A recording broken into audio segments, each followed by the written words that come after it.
You are listening to In Pursuit of Development with Dan Banik.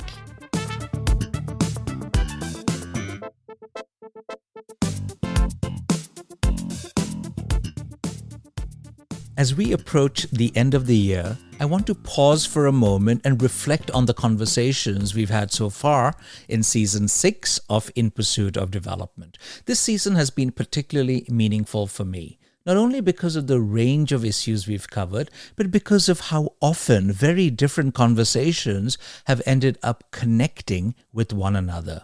Across 16 episodes so far, with voices spanning continents, disciplines, and lived experience, some clear themes have emerged. My guests have come from very different places. However, again and again, we have returned to the same core questions. Who shapes development today? Whose priorities matter? And what kinds of futures are realistically within reach? Let me try to make sense of the season so far by organizing these conversations into 8 broad issue areas. Development is complex, but some patterns are becoming clearer.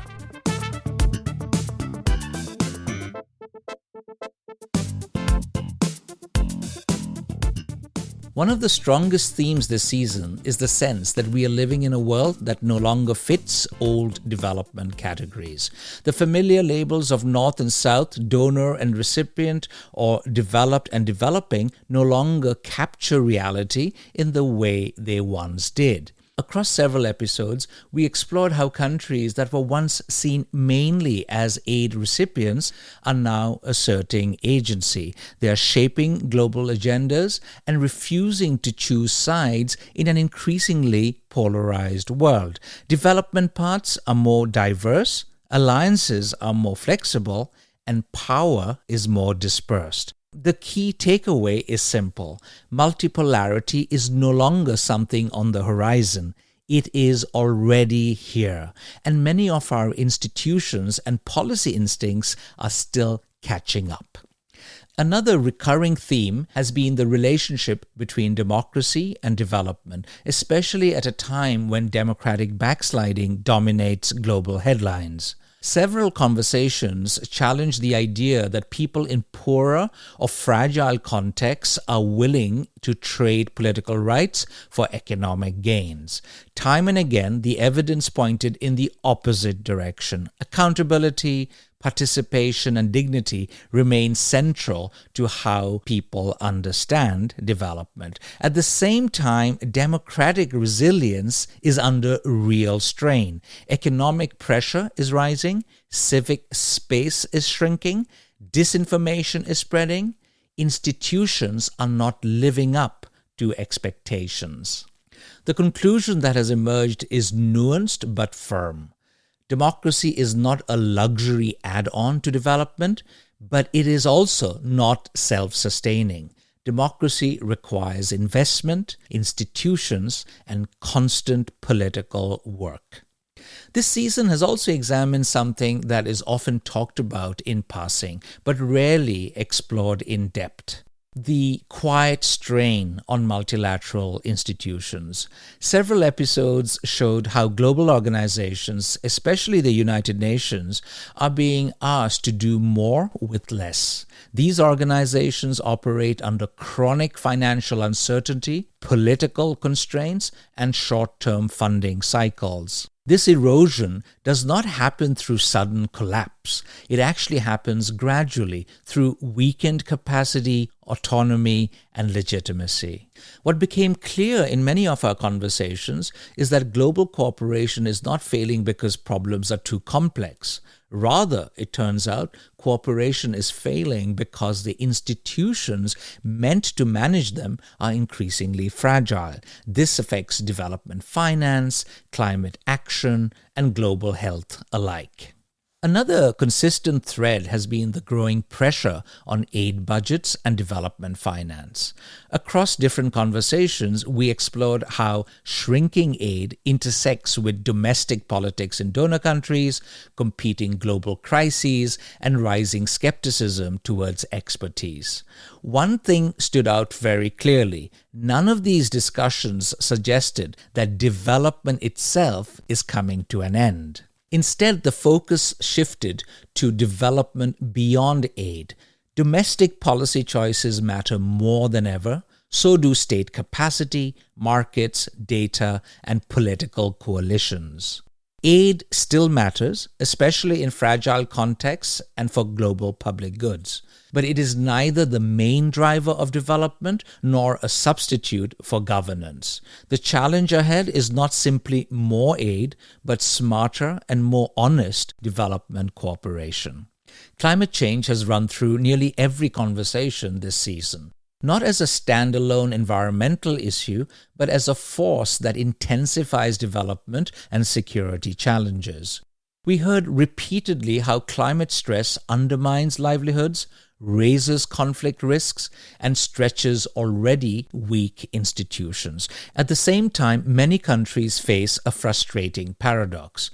While climate is sometimes treated as a top global priority, access to climate finance remains limited. In the meantime, traditional development funding is declining. Energy access stood out as a central concern. Without electricity, connectivity, and infrastructure, neither development nor digital transformation is possible. The message was clear. Climate adaptation, energy access, and development cannot be separated. Several episodes returned to a basic but powerful question. What is development actually for? The human development perspective, with its focus on capabilities, dignity, and well-being, remains very relevant today.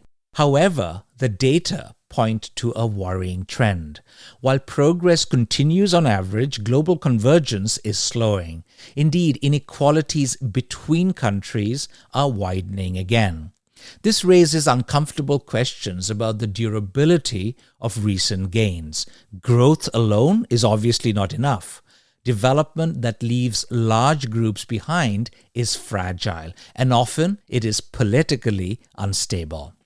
Technology, and especially artificial intelligence, has featured prominently this season, but always with a strong note of caution.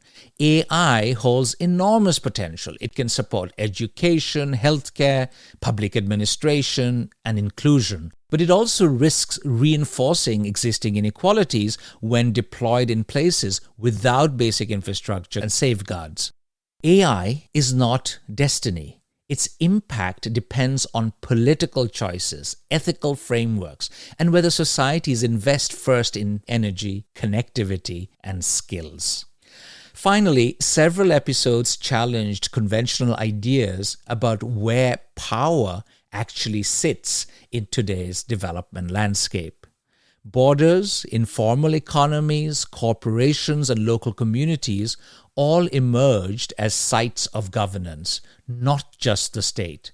These conversations pushed back against simple stories about control and legality. They asked harder questions about who benefits, who bears the costs, and who gets heard. Running through these discussions was a shared ethical message. Development cannot be reduced to trade-offs where some lives are treated as expendable. Solidarity, accountability, and responsibility still matter, perhaps now more than ever. As we move into the new year, In Pursuit of Development will continue to build on these conversations. We will return to the intellectual roots of development thinking by examining the work of key development thinkers. We will explore energy promotion and energy security, especially in African contexts. We will also examine consumption and development linkages, the evolving role of activism, AI and development, and also bring in a journalist's perspective on global development. There are many difficult questions ahead and many more conversations worth having.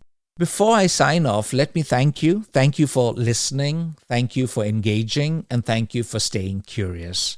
If there are episodes this season you have not yet had time to listen to, I encourage you to go back and explore them. These conversations are meant to be heard at your own pace, and they often speak to one another in a manner that only become clear over time. And if you find value in the podcast, please help spread the word. Share it with colleagues, friends, and networks. In a crowded and noisy world, that kind of support really does matter. I wish you all a peaceful Christmas break, and I look forward to continuing the conversation in the new year. This is Dan Banik, and you have been listening to In Pursuit of Development.